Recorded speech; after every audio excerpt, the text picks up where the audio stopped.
Alright, what's up guys? Time for another video. I'm gonna do another random chapter out of this here book.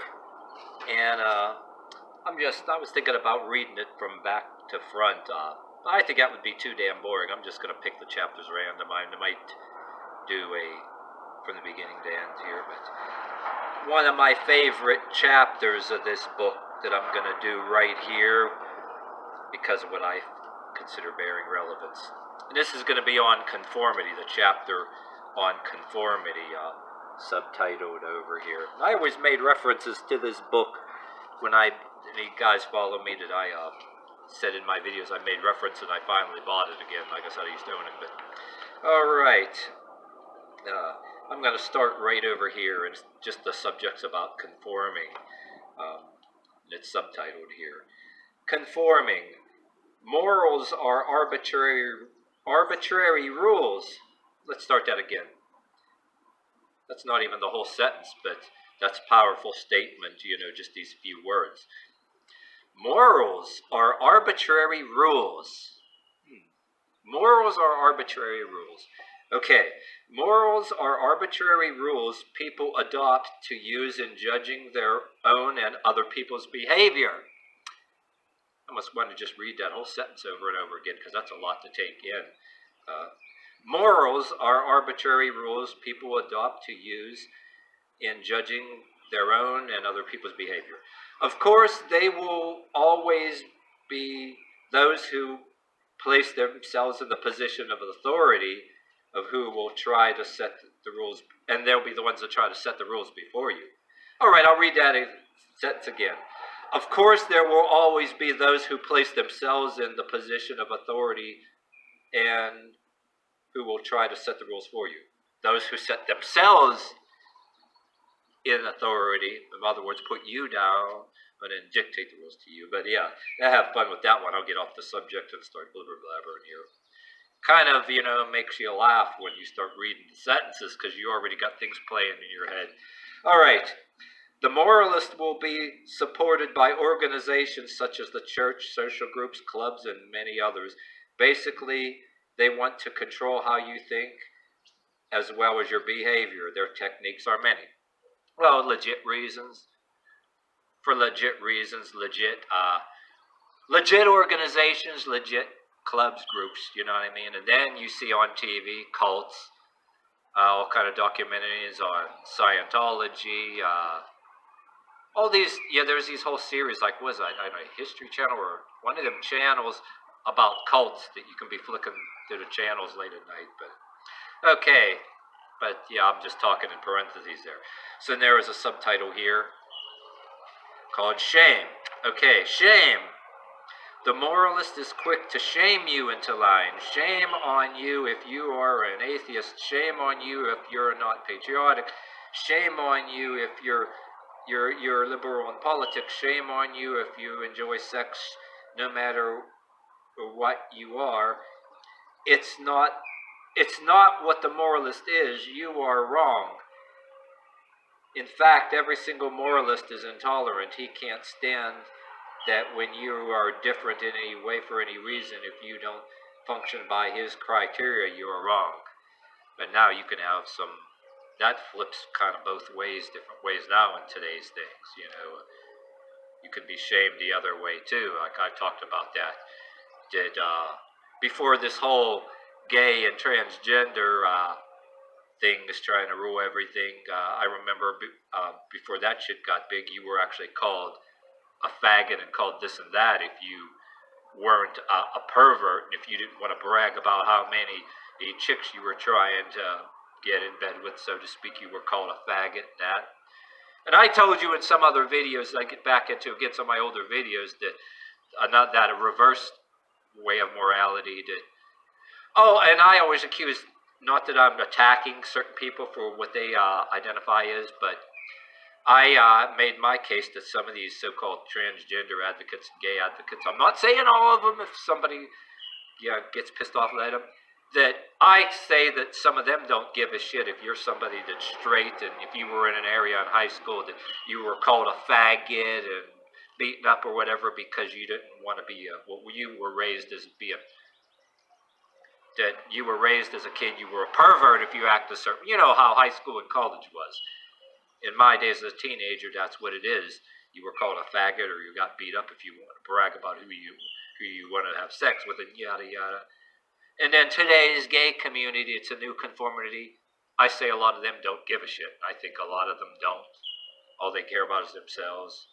They're a conformity, but that's a whole new ball game, you know, aside from the subject. Keep in mind, this book I said was written when some of these other eras, you know, didn't happen yet, you know what I mean, too. So you can add to this book and we can hear this, read this and draw opinions. All right, okay, line drawing. Okay, let's get on with the next one. Line drawing, the subtitle.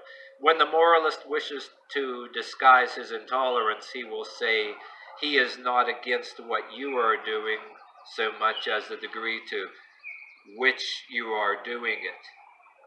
And someone must draw the line. This is identically the same approach used by any crusader, bureaucrat, and would-be dictator who is intent on limiting your choices and freedom. Unfortunately, since it is more than evident that most people find it difficult to agree on anything, they can easily become prey to this line drawing. And then custom and tradition. Okay, let's do the subtitle to that. Moralists are also intent on maintaining custom and tradition. I'm not saying that's wrong. I don't think this book is saying it's wrong. It says it's being used as a manipulative tool. But okay, let's read on. They are the bed partners of the conservatives. But I actually think they're the bed. There's things that a reverse version of that's the bed partners of the liberal too, the total off. You know, because I say it always flips around. You know, too. Customs and traditions are not necessarily bad, but they must be kept under surveillance at all times, and they must be made to stand the test of changing circumstances. Otherwise, protecting the cherished good old days is simply the facade to maintain the status quo, which in turn controls the way you're supposed to behave according to the moralist. And now another subtitle, fictitious entities. The moralist, and everybody, the extreme left and right uses this all the time, and all kind of people use this in reverse. But okay, the moralist, to back his position, will create fictitious entities out of a large number of individuals. For example, they will talk about the government, the people, and society as if these abstract terms were specific and had real meaning. Anyone, of course, they're talking about their view of society and government, how it should be assumed that it works for them and not you. You know, they're morally or psychologically superior, and their position is superior. They can fire you, or whatever, or kick you out of a social. Yeah, you know what I mean. But okay, let's just read on. When you finally okay, here we go. If these terms had real meaning, anyone who tries to tell you that he likes people is a total fraud or a saint, either one or the other. I'm wagering that total fraud, because a lot of them are. When you finally pin him down, he will admit that he likes some people better than others and some not at all. The moral majority, a stringent group to the extreme right, is a prime example of creating the fictitious entity.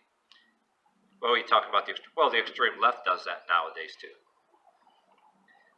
But that's a whole separate thing, you know. Well, we could talk about the extreme left. He's talking about the extreme right here, but one just has to examine its name. For one, it could be, he's talking about the extreme right because most of the diehard conservatives are in extreme right, and this chapter is still on the moralist.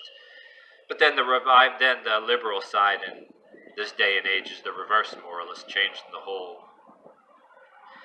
rewriting the textbooks of abnormal psychiatry and psychology and morality in general and psychology and shit like that. Reverse psychology, reverse. But for the sake of this argument here, he's making the argument of the right, the extreme right, because, you know, that's where all the diehard conservatives are that I deal with to a point. Okay, one has to just examine its name. Okay, the moral majority is a stringent group to the extreme right, which is a prime example of creating a fictitious entity. One just has to examine its name. For one, it would be impossible to determine what constitutes a majority on morality, or what has a morality that the majority holds. Certainly on the basis of the approximate number of people who feel like the moral majority, their actual numbers constitute only a minority, not a majority. Yet they would have you believe they speak for almost everyone. And should you say, I'm not one of the moral majority, the implication would be that you are in the minority and you're not moral. And here's another subtitle, conformity. He comes back to conformity, which we were, in black letters, big black letters, bold letters, started with conformity, so we're back as conformity as a subtitle paragraph here. Okay, conformity. The purpose, of course, is to have you conform to a moralist beliefs. A moralist knows that you are basically a creature of conformity, so he thinks. The moralist knows that you are basically a creature of acceptance. You are conforming. When the Beatles became prominent in the 60s and the long hair, sneakers, and t-shirts were the in symbol of the now generation, those who joined to show that they were with it were conforming. When the street gangs set up their rules and costumes that set them apart, those that joined them are simply conforming. So the non-conformists became conformist, you know, and if you were in the wrong gang, you could get killed. Everybody knows that, you know. Just watch all the episodes of Gangland, you know. Whenever you do anything just for the reason everybody else is doing it, you are being intimidated into the action, motivated by the fear of standing apart from the herd. And fear, not love, is the moralist's tool. Let's say that again. And fear, not love, is the moralist. Fear is the moralist's tool, not love. Some people want to say love is the moralist's tool, but fear is the first tool. Love is sort of the second, and you got to pretend to love something. You actually fear it. You pretend that you might be pretending you love something in front of a bunch of people because you fear it. In some cases, North Korea. But then that YouTube video, The Story of Your Enslavement, you know what I mean, talks about you're taught to love the farm, you know, out of a certain kind of a fear. And yeah, love your cage, love the farm. And, you can go to another farm, but you're going to have to live under a different set of rules all the whole way around, you know. So there's no real escape, because countries, they're not just countries, they're just human farms. But anyway, yeah, not to be off the subject, just giving you a quick example instead of just reading a book blindly and redundantly or without any, like a zombie. Okay. Whenever you do anything, when you do it because somebody else is doing it, you're being intimidated into it. And fear, not love, is the moralist tool. He tries to frighten you into believing that you are the minority if you do not join and obey, and that is in some way that he is or she is in the power structure. He indicates that God, the government, and the majority is on his side. And you ever hear the Motorhead song? The Motorhead song, Lemmy, R.A.P., God bless him. The song Bad Religion, evangelistic Nazis, you cannot frighten me. The name you take in vain will actually judge you for eternity. I spit in the eye of Satan, but I spit in your eye too. You are the spooks you're chasing. You know not what you do. Okay, counter bull. Okay, so here's the counter bull. The initial sign of intolerance is the biggest tip-off to the moralist. You must immediately recognize any mask that is based on trying to persuade or force beliefs on you, and who imply that they believe, and they'd imply that what they believe is more superior to your beliefs. The second sign is the feeling that the moralist will try to instill or install fear in you: shame, dirtiness, embarrassment, guilt, and fear. All the moralist wants to do, in essence, is to run your life. Their whole stance is not based on logic, but emotion. Their stance is not based on logic, but emotion. Oh, they pull the logic card, but they want emotion. I think both the extreme left and the extreme right both do that. They don't like each other, and they have their, reverses. If you make any attempt at any reasonable thought or logic, you will be wasting your time with the moralist, and you will fail. There is only one thing which can frustrate him or her into leaving you alone. That is to be firm in your beliefs and walk away from him. You will not change him. Just get away from his grasp without antagonizing him. He or she is a dangerous person. In extreme cases, he may feel obliged to kill you in order to save you from your disbelief. Well, geez, if it's somebody with a badge like I talked to before and nobody else is looking, and like I mentioned before, yeah, that can be more dangerous. Whether it's some gang member on the street or police officer, not much difference, some licensed by some group or other, if you cocky look on your face, just or whatever, and kind of act cordial and polite and be the hell away from them or whatever. Because, like I said, I made my lecture on anybody like that, they could have a badge, or they could be of not a badge, a group of some kind, gang, religious group. Anybody that their peers actually will, if you're subhuman to them and not conforming, do some kind of act of violence against you if it's approved by a large group of their peers. Yeah. And nothing will happen to them. They wouldn't give a shit, I told you about that too, But anyway, you will not change him. Just get away from his grasp. He'll be morally. They might be obliged to even kill you to save you from your belief. I'm sure the author is being pretty sarcastic in this book, like maybe you and me would, But in some cases, it can be the literal truth. It depends what neighborhood you're in or who are around, There are many more masks that demonstrated above, which you personally may be able to add to. Yes, and I'm doing that already. Or which you can discern with the help of a few general rules I have imposed. Which, yes, the author is actually literally saying that, you can really think and talk. The author is actually encouraging you to talk and think in parentheses. Even if you don't say anything back to somebody, your thoughts and ideas should be in parentheses, And he's giving you a basic gist, so. The main thrust, however, is to see through the masks to the true intention of the deceiver.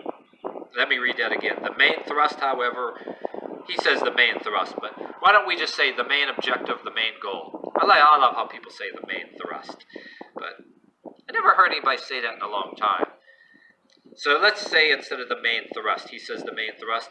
The main objective or goal, however, is to see through the mask to the true intention of the deceiver. See past the mask, see through the mask, or see past the mask, and understand and uncover the true intention.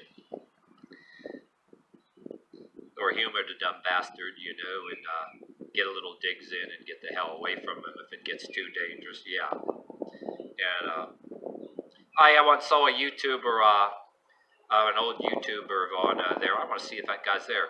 He actually said a quote one time: anybody who uses the words listen, prophet. Anybody who uses the words, 3 words, listen, prophetic, and obey in the same sentence should be proceed with caution or approach with caution, or got the hell away from it. Yeah, the 3 words, listen, prophetic, and obey. I agree with him, but yeah, that popped into my head. But okay, let's get to the final sentence of this chapter and end this video. If you keep in mind that intimidation, control, and dominance are the pathways to the main payoff of either a material advantage such as money or power, and to keep focused on the payoff, you will be able to effectively counterbull the bullshitter. So this person could be trying to intimidate you, get you into one of his willing subjects out of fear. And of course, money is get as many recruits and make money, and consider him or her the key to your whatever, you know what I mean? You know, in other words, he's telling you in some cases, read the rest of the lines, how cults work. You know, you might be, if you obey him, you might be graced with a promotion, you know, closer or something. You know how that shit operates, you know? All right.